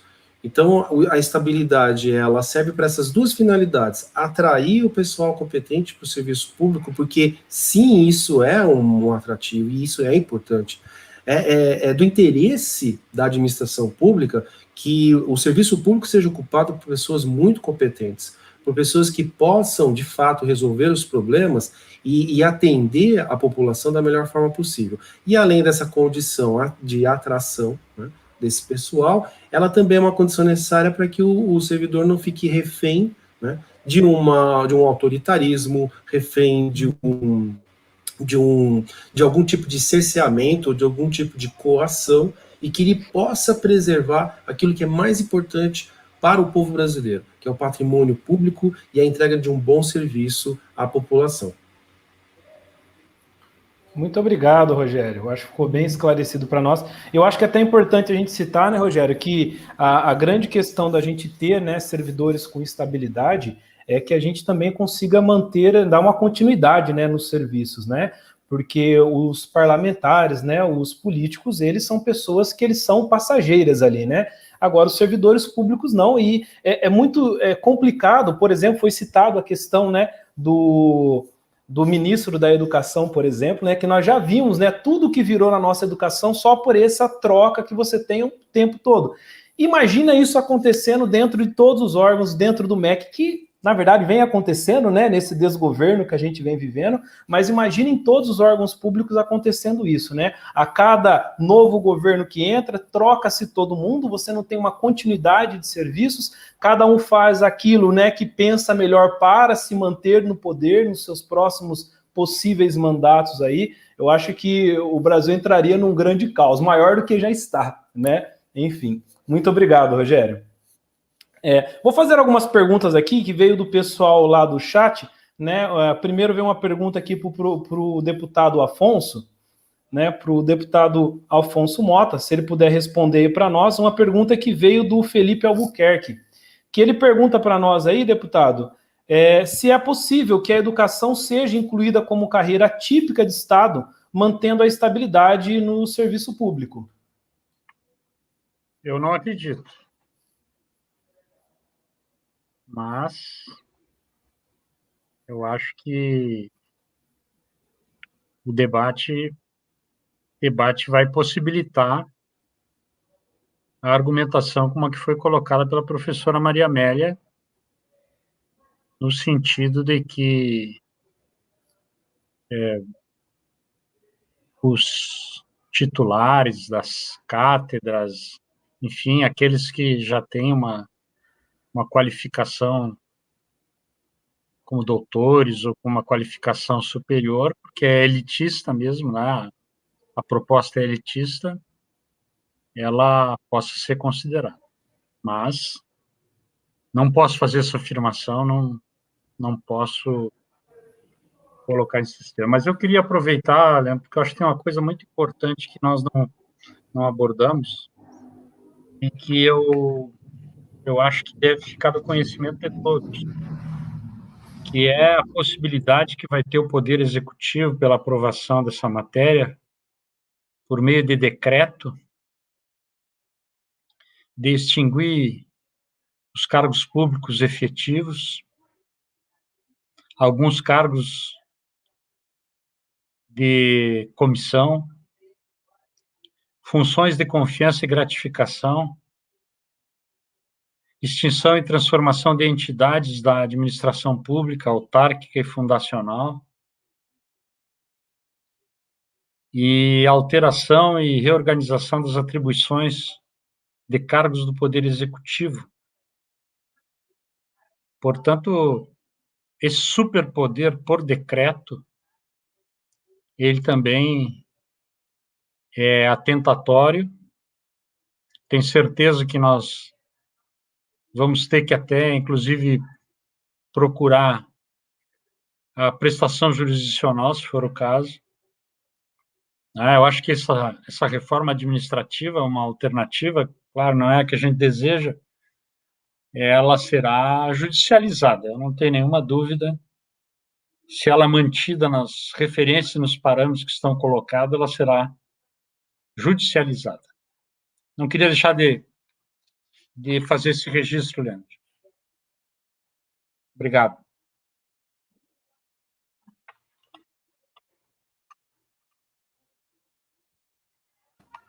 Leandro, você está sem som. Perdão.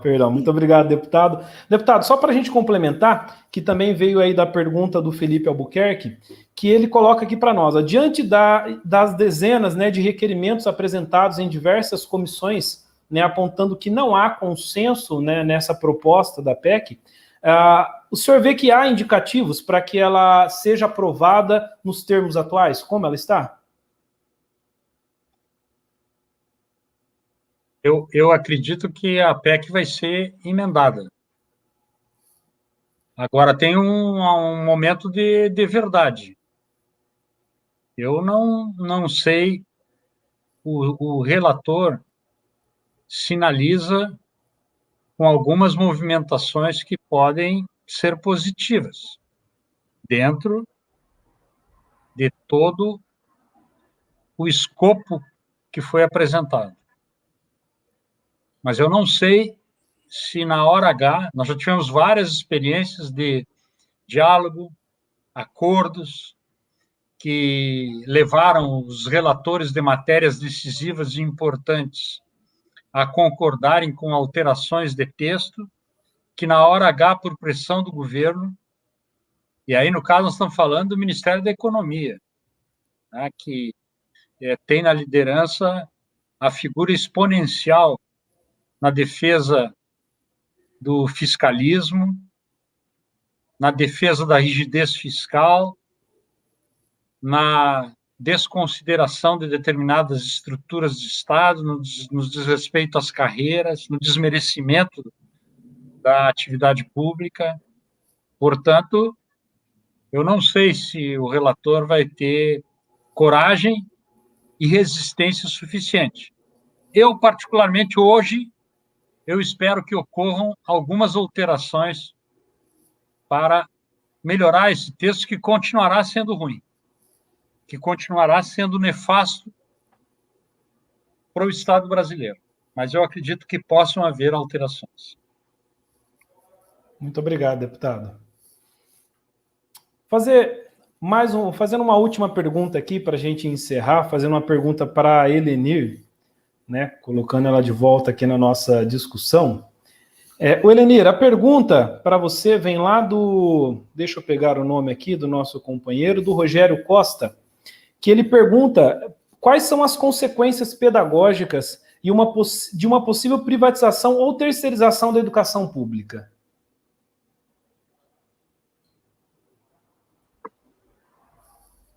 Bem, gente, depende de quem assumir as escolas. Como vai ficar aberto, e até saiu agora do texto, mas antes havia a possibilidade de o governo privatizar absolutamente tudo, só ficaram onde a iniciativa privada não quisesse, isso parece que já foi retirado do texto.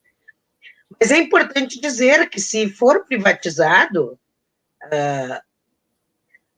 as perdas pedagógicas daqueles, nós teremos, na verdade, eu sempre lembro disso, em 1996, quando nós estávamos brigando pela LDB, chegaram a escrever na LDB que no Brasil tinha que ter 2 tipos de escola.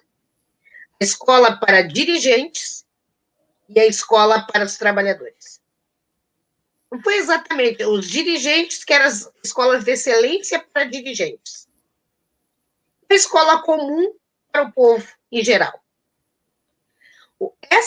Esta PEC vai fazer com que isso aconteça. Nós teremos escolas de excelência para quem puder pagar. Escola precária para quem não puder. Quanto menos tu puder pagar, mais precária ficará.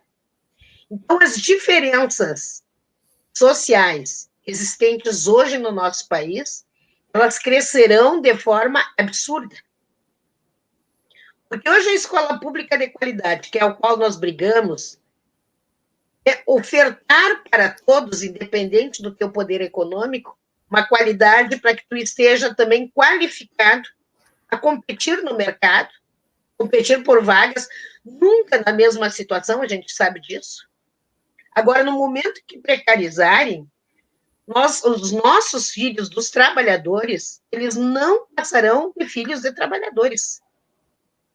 Com certeza, a URGS, que hoje se enegreceu, nós temos 50%, mais de 50% na Universidade Federal do Rio Grande do Sul, hoje, com muita honra, são os nossos alunos da escola pública que estão. A URGS vai embranquecer de novo. Então, nós teremos os alunos, os filhos dos trabalhadores, novamente retirados de dentro das universidades. Que a universalização, que o Enem, que políticas públicas fizeram com que eles entrassem. Nós temos aqui no Rio Grande do Sul muita gente contra a cota. Muita gente. Porque eles não admitem que os seus filhos hoje têm que pagar uma universidade porque tiraram o seu lugar da URGS.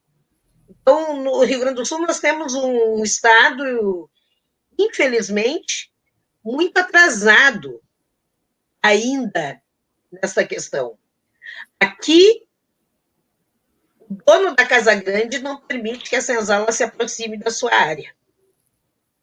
Não mudou. Nós estamos no século XXI, isso continua.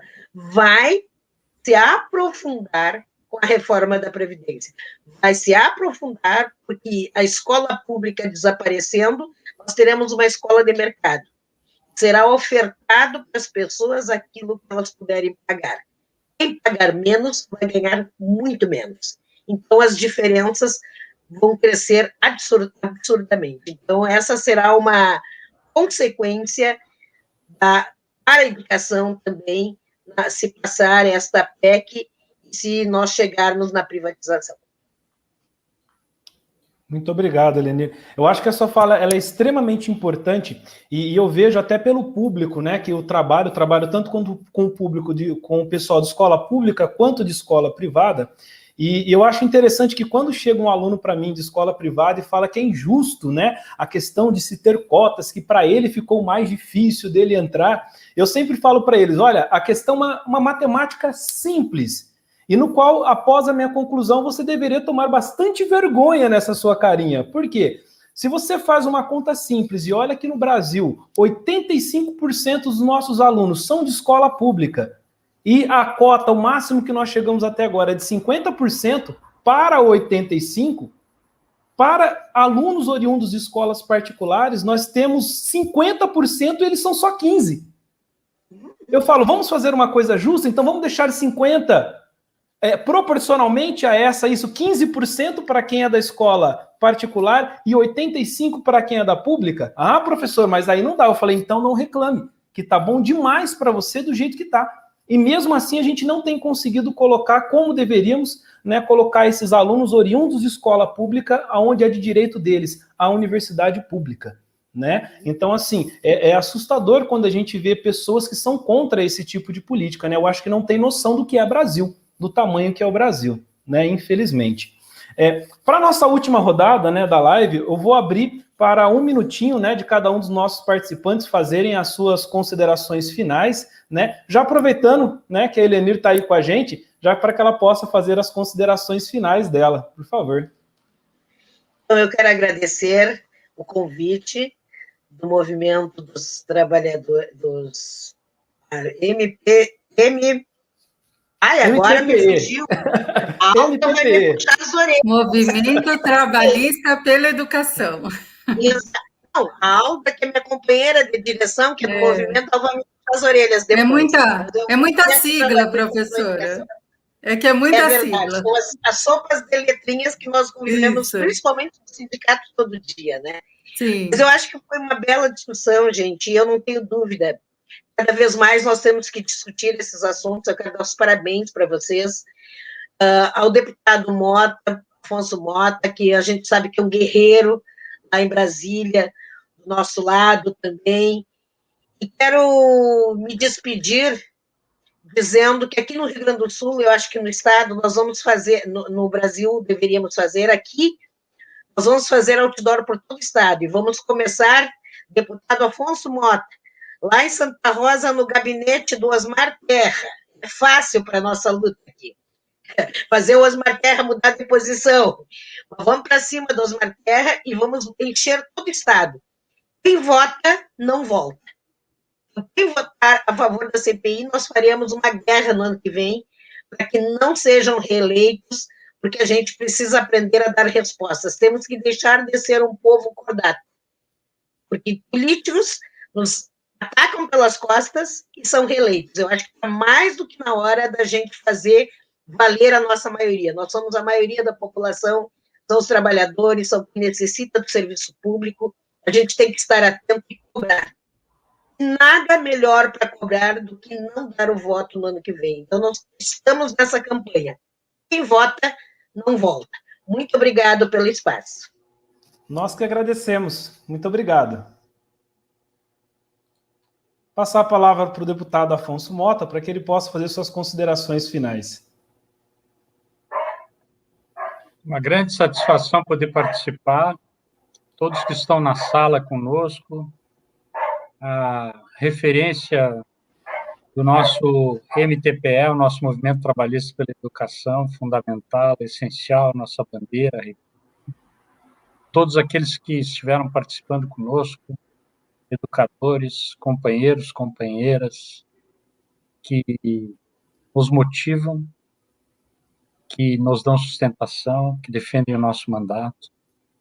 Fundamental nesse momento de grande tensionamento, de radicalização, de dificuldade e pelo debate, pelas posições diferentes, encontrarmos as melhores soluções. Queria deixar uma palavra de pragmatismo.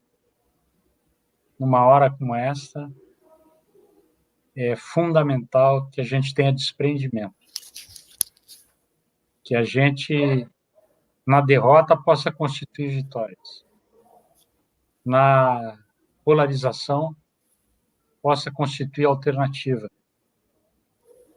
Que no ódio possa responder com a fraternidade. Que na disputa possa contribuir com a nossa luta. Essa é a minha palavra e foi uma grande alegria, um grande prazer poder ter participado desse espaço. Obrigado. Muito obrigado, deputado. Muito obrigado pela sua participação, nos honrar aí com a sua presença, com todo o seu conhecimento, né? E, como a Fabiana já citou no começo, é uma honra poder ter um parlamentar aqui, trabalhista, né, que tanto tem nos honrado aí dentro do Congresso. Muito obrigado. Rogério, passar as palavras para você, meu companheiro, para as suas considerações finais. Bom, agradecer, né, a honra de poder dividir aqui com a professora Elenir, com o deputado federal Afonso Mota, que muito nos honraram, né, muito honraram aqui o Movimento Trabalhista pela Educação.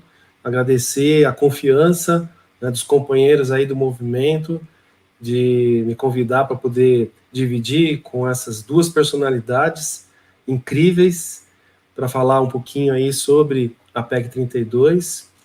Agradecer a todos, né, que se manifestaram no chat, a todos que estiveram aqui prestigiando o nosso evento, a todos que ainda vão nos assistir, né? Aliás, o pessoal que está aí nos assistindo, nos divulguem aqui o canal, divulguem as nossas lives, né? Ajudem-nos a divulgar essas ideias, né?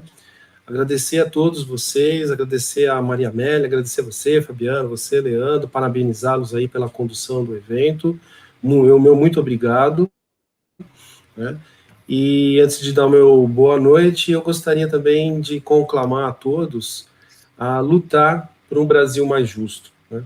E em meio a tanta discussão, a tanto debate, a polarizações e às vezes até momentos, né, de agressão, né? A gente vê muitas vezes essa polarização levar a debates acirrados e até desrespeitosos, que nós, trabalhistas, nós sejamos muito diferentes, que sejamos propositivos, que estejamos à disposição da sociedade para esclarecer nossos ideais, apresentar o nosso projeto nacional de desenvolvimento, para que se possa, né, até em algum momento, mostrar ao Brasil que existe uma alternativa melhor, uma alternativa que de fato contribua com o desenvolvimento sustentável da nossa nação, e esse desenvolvimento sustentável possa propiciar a todos nós uma realidade mais fraterna, mais justa, mais próximo daquilo que nós sonhamos, né? E a todos que também estão aqui, vamos lutar, porque a PEC 32, ela demanda muita luta, que sejamos todos resilientes, né? E também inteligentes e criativos para trazer para próximos de nós aqueles que podem ajudar, aqueles que podem se somar, porque essa luta vai ser árdua, vai ser dura, mas nós vamos vencer. Eu tenho confiança de que a nossa força prevalecerá. Mais uma vez, muito obrigado a todos e uma boa noite. Até a próxima. Boa noite, Rogério. Muito obrigado. E com certeza vamos na luta, companheiro. Sempre. Fabiana, pode falar, fazer nossas considerações finais? A professora Maria Amélia não gostaria de dar uma palavrinha antes? Professora Maria Amélia, ela não está mais aparecendo Não? aqui para mim. Então deve ter caído. A professora Maria Amélia está bem longe da gente aqui, e às vezes acontecem algumas falhas aí de conexão. Ela está lá do outro lado do mundo, trabalhando na Universidade de Coimbra, nos representando lá em terras além mar.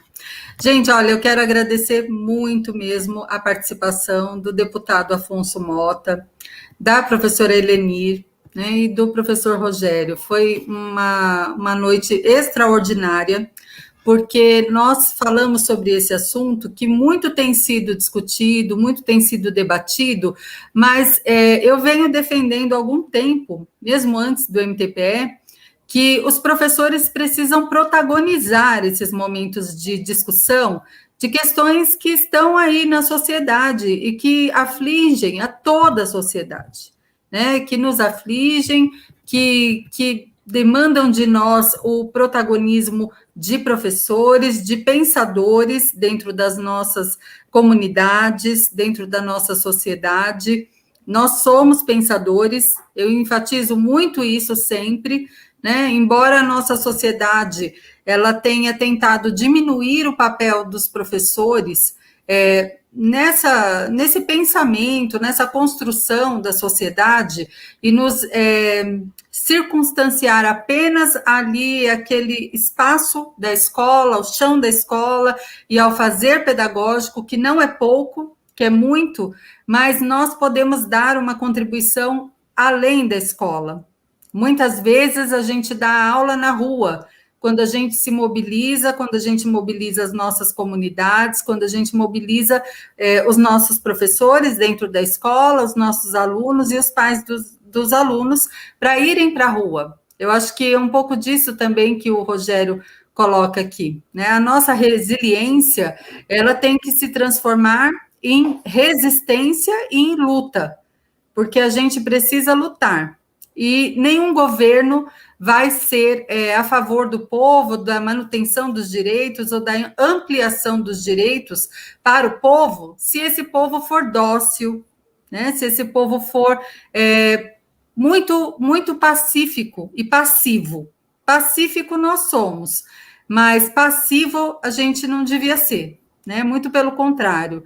Então, a gente precisa estar em constante mobilização e os professores têm a sua contribuição. Nós temos que estar no debate, no centro do debate político. Nós somos pensadores dessa sociedade.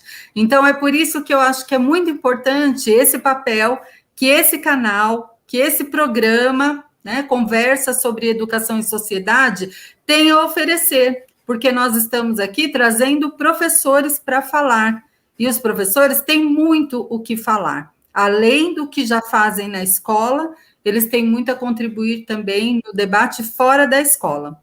Então, deixo aqui, como o Leandro falou, né? Antes eu quero reforçar o convite aqui para que todos que estão assistindo agora curtam, né, esse vídeo, compartilhem.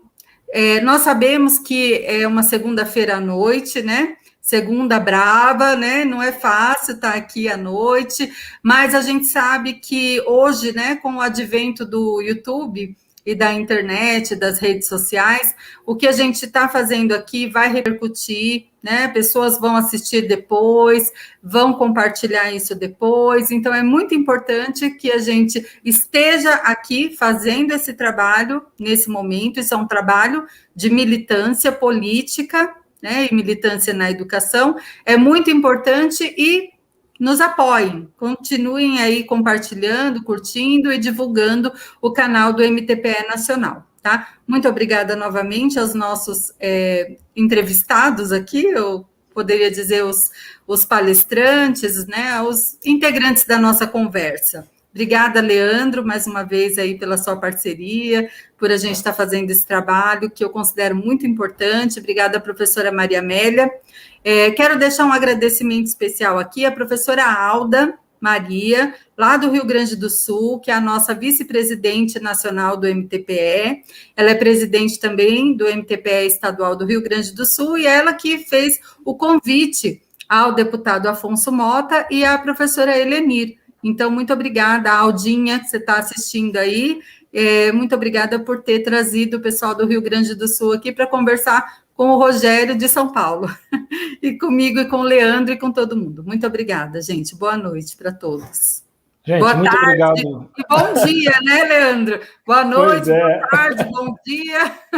Muito obrigado a todos, acho que a participação de vocês é extremamente importante, com esses convidados aí que foram adoráveis aí, com falas tão grandiosas aí, que agraciaram a nossa noite de segunda-feira. Começamos muito bem a semana, né? Isso que é bom, discutindo política, discutindo educação, e vamos estar aqui sempre com vocês, a cada 15 dias vamos estar retornando com novas lives para vocês, temas extremamente interessantes, não só para a educação, mas como o nosso país como um todo, né? A educação é o alicerce para qualquer país e para o nosso, principalmente, a gente precisa desse alicerce para que a gente possa fazer todas as mudanças necessárias, tá? Boa noite a todos, obrigado pela presença e até a próxima.